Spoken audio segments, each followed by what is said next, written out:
20 दिन मिल रहे हैं।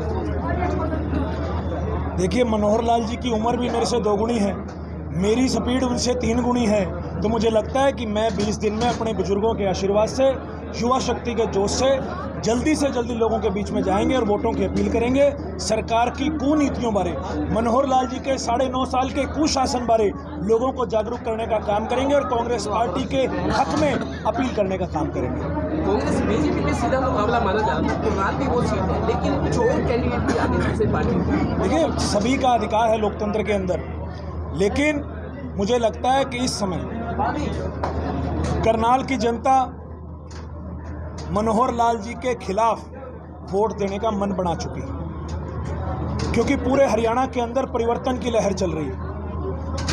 आप देखिए कि 10 की 10 लोकसभा सीटों में आज से 1.5 महीना पहले कुछ और माहौल था, लेकिन आज माहौल कुछ और है। आज माहौल ऐसा है कि लोग हरियाणा के अंदर परिवर्तन चाह रहे हैं और इस परिवर्तन का रास्ता इन लोकसभा चुनाव के रास्ते से होकर गुजरेगा। तो मुझे लगता है कि हरियाणा के अंदर 10 की 10 लोकसभा सीटें इंडिया गठबंधन जीतेगा। विरोधी करनाल में विधानसभा चुनाव है, वहाँ पे स्थायी और अस्थायी का मुद्दा है, वही मुद्दा आप पे भी आता है। आप रहने वाले, आपका पैतृक घर गोहाना, राजनीति आपने करी पंचकुला से, चुनाव आप करनाल से लड़ रहे हो। कैसे आप समझते हो कि आपकी जनता, करनाल की जनता आप पे विश्वास करे? स्थायी और अस्थायी का मुद्दा आप पे भी आता है। देखिए, मैं पिछले 12 सालों से छात्र राजनीति और युवा राजनीति में हूँ। कभी मैंने ना इलाके के साथ भेदभाव किया, ना मैंने कभी जात बिरादरी में भेदभाव किया। सभी धर्मों, सभी जातियों को साथ लेकर और पूरे प्रदेश का नेतृत्व करने का मुझे 2 बार मौका मिला। और हमारी लड़ाई मनोहर लाल जी की नीतियों के खिलाफ आज से नहीं है। पिछले 7 साल से मैं मनोहर लाल जी के सामने आवाज़ उठा रहा हूँ, उनकी गलत नीतियों के खिलाफ लोगों की आवाज़ बन के खड़ा हो रहा हूँ। इसलिए मुझे लगता है कि पार्टी ने मुझे मौका दिया है और मैं तो 31 साल का नौजवान हूँ। मेरे तो अभी राजनीतिक कैरियर असल मानने में शुरू हुआ है।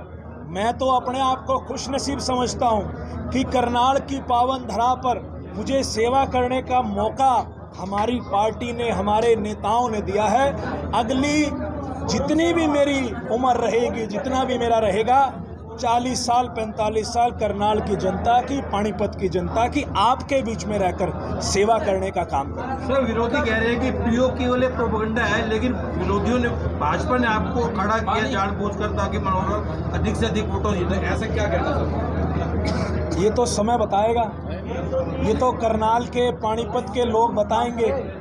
और जो फिजा करनाल के अंदर बदल रही है, 2 दिन से मनोहर लाल जी ने प्रदेश के दौरे कैंसिल कर रखे हैं। आप उठाकर देखिए, जो मनोहर लाल जी रोज प्रदेश के अलग अलग जिलों में जा रहे थे, जब से कांग्रेस का प्रत्याशी आया है, मनोहर लाल जी करनाल से बाहर नहीं निकल रहे। उन्हें ये CID ने रिपोर्ट भी दे दी है कि खट्टर साहब अब बाहर मत जाइए, आपका किला ढहने की तैयारी हो चुकी है। और जो ये झूठे मुकदमे, झूठे षड्यंत्र मेरे खिलाफ रच रहे हैं, मुझे लगता है इसका फैसला जनता करेगी। जनता की अदालत में इसका फैसला। आपने भगोड़ा का शब्द है कि मुख्यमंत्री, पूर्व मुख्यमंत्री भगोड़ा है। देखिए, पिछले आप नहीं हो, कल सुभाष सुधा मंत्री ने ये कहा है, आपको हिदायत दी है, आपको सुझाव दिया है कि थोड़ा सा संभल के बोले दिव्यांश बुद्धू राजा, नहीं तो केजरीवाल वाला हाल होगा, ये उन्होंने बोला है। देखिए, सत्ता का दुरुपयोग करना कोई भाजपा का हमेशा से ही चरित्र रहा है। आप चाहे सेंट्रल लीडरशिप की बात करें, जहां ED, CBI जैसी एजेंसीज का दुरुपयोग किया जाता है। अगर मंत्री, क्योंकि अभी कोड ऑफ कंडक्ट लगा हुआ है, सुभाष सुधा को मैं भी एक नसीहत देना चाहूँगा, अभी आपके हाथ में कोई ताकत नहीं है। इस प्रकार की बयानबाजी से आप भी जरा बचें। मैंने बात करी, लोगों की बात करी। अगर आप मुझे कह रहे हैं कि अंदर दे देंगे, तो ये तो प्रशासन का काम है, कानून का काम है। मैं कानून का सम्मान करने वाला व्यक्ति हूँ। गलत मुकदमे के खिलाफ मैं कानूनी लड़ाई भी लड़ रहा हूँ और राजनीतिक लड़ाई भी लड़ रहा हूँ। अलग अलग गुटों में बटी हुई कांग्रेस को एक मंच पर लाएंगे।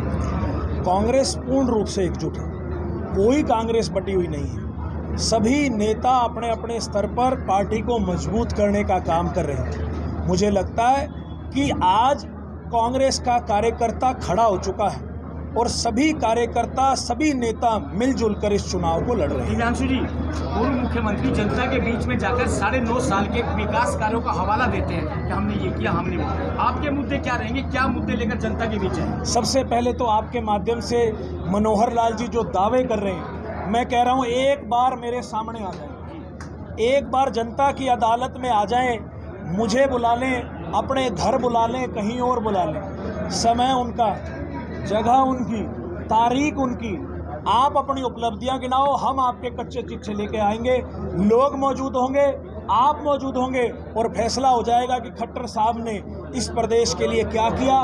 रही मुद्दों की बात, तो मुझे लगता है कि आज हरियाणा के अंदर और पानीपत के परिप्रेक्ष्य में बात करूं, जो हमारे पुराने सांसद यहाँ से रहे, जग जाहिर है, जो पुराने सांसद भी यहाँ से रहे, जग जाहिर है कि 5 साल में मुझे लगता ना लोगों के बीच में गए और ना लोगों के काम किए। सिर्फ और सिर्फ प्रॉपर्टी डीलरी करने का काम जो है उन्होंने किया। आज जनता एक तरफ तो पुराने सांसद से नाराज थी, जहां भाजपा को चाहिए था कि कैंडिडेट बदलकर कोई और प्रत्याशी लेकर आते, लेकिन उनके जख्मों पर नमक छिड़कने का काम मनोहर लाल जी को भेजकर भाजपा ने किया है, क्योंकि जनता जितने संजय भाटिया से परेशान है, उससे कहीं ज़्यादा मनोहर लाल जी से परेशान है।